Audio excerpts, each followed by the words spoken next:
Our next speaker is Oleksandra Matviichuk, who is a human rights defender who works on human rights issues in Ukraine. At present, she heads human rights organization Center for Civil Liberties in Ukraine. And one of the activities of the Center for Civil Liberties in Ukraine is to protect human rights and also to document war crimes against during current invasion by Russia. And we will ask Oleksandra to speak about war crimes against healthcare. Thank you, Oleksandra. Thank you very much for providing me a floor.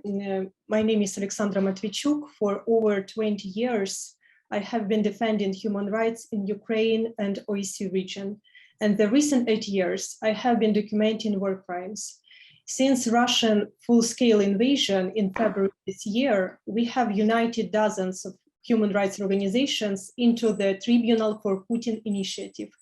Only in 5 months of Russia's aggression, jointly we have documented over 13,000 criminal episodes. And this is the reasons why I can confidently assert the following.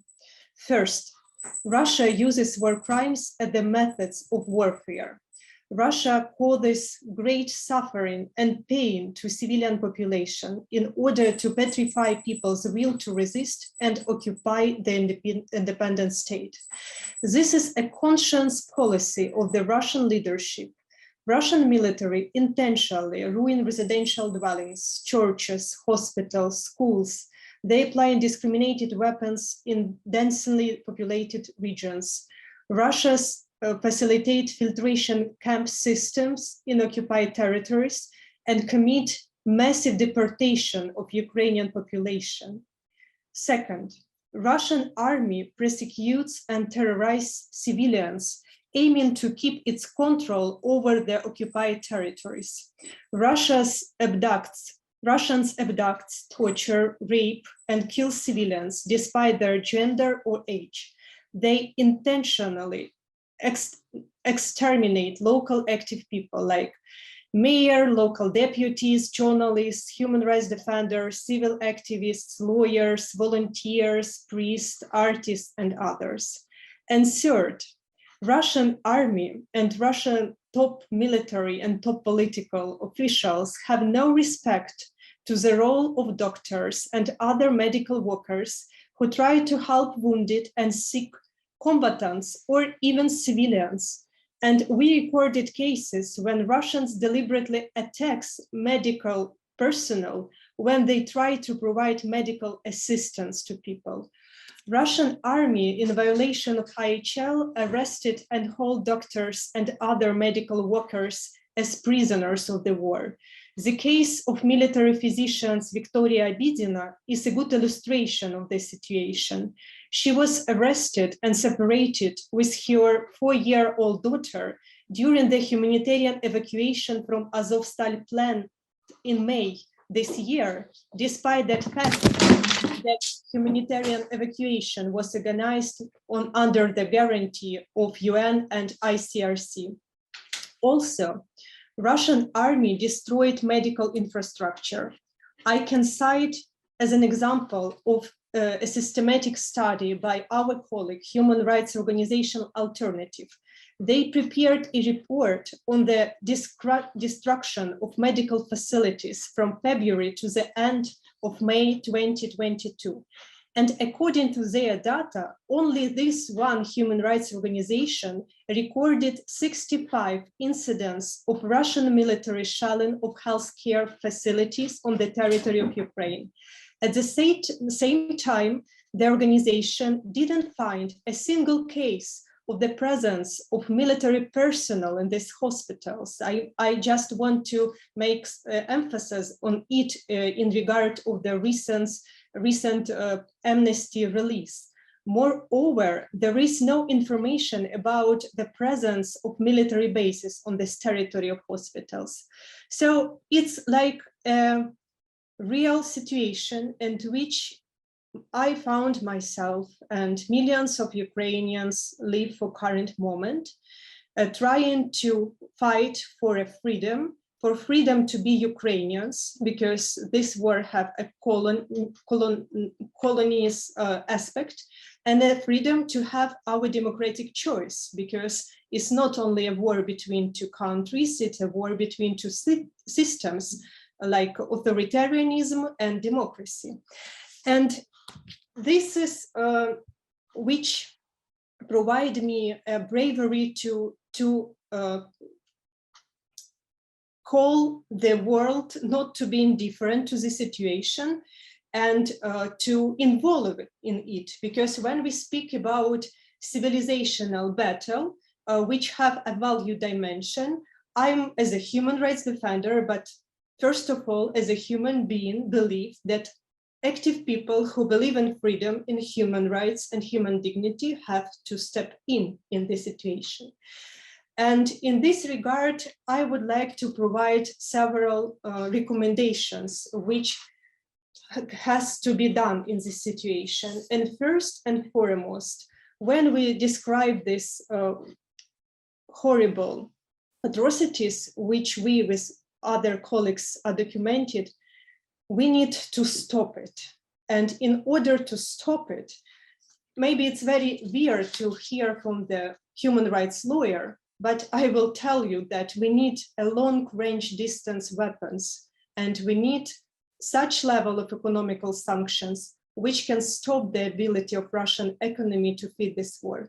Because Putin will stop only when he will be stopped. Second, I'm not a psychologist, but I'm a human rights lawyer. But I see enormous suffering of civilian population. Sometimes it seems to me that we're not recording war crimes under Article 8 or from Statute of International Criminal Court or some violation of Geneva and Hague Convention. I feel that we recorded a pure human pain. And this means that Russia used this pain as an instrument, how to break people's resistance and to occupy the country, how to impose this learned helplessness across Ukrainian civilians. And this is also a task for people who can deal with trauma in a professional way.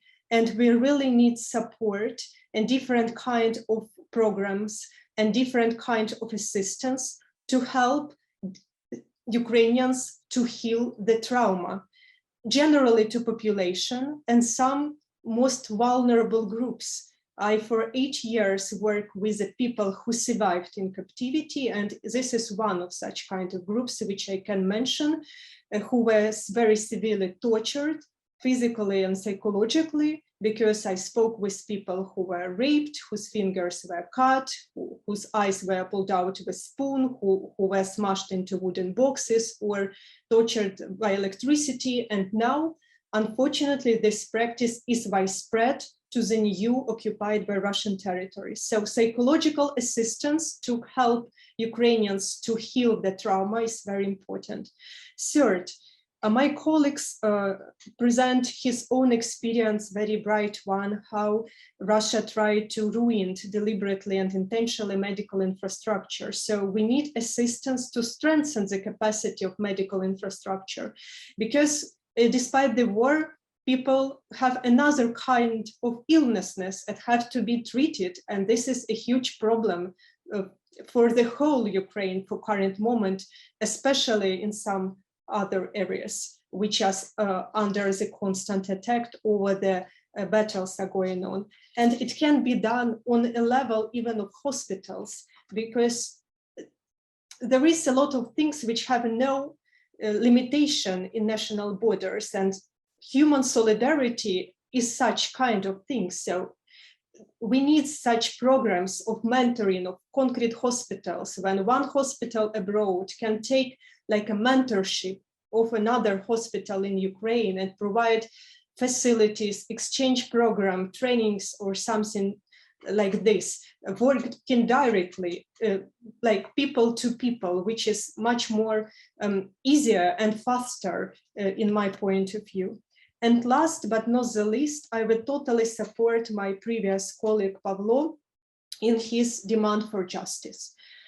Because this is a pattern of behavior of Russian army, which we now clearly see on example of a medical sphere and the fate of doctors, physicians, and other kind of medical workers in this war.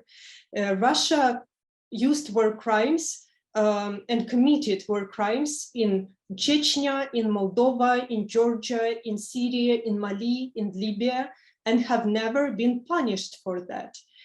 Russians have even never been punished for using chemical weapons against civilians in Syria.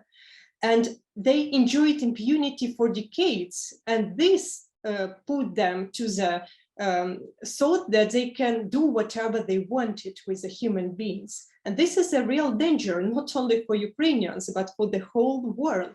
Because if we will not be able to stop Putin in Ukraine, he will go further. And we will never know in which next country Russia decided to use a war as a tool how to reach geopolitical goal, and in which next country Russia will use war crimes as the methods how to win this war. So we need to break this circle of impunity. We need to hold perpetrators accountable. And it's not the topic of our seminar for current moment, but I will tell you that there is a gap of accountability because national system have a very limited potential of investigation of these crimes, and International Criminal Court will limit itself to investigate only several ones, but is still a important task which we have to put on the table. I will stop here and will be glad to answer to a question. Thank you.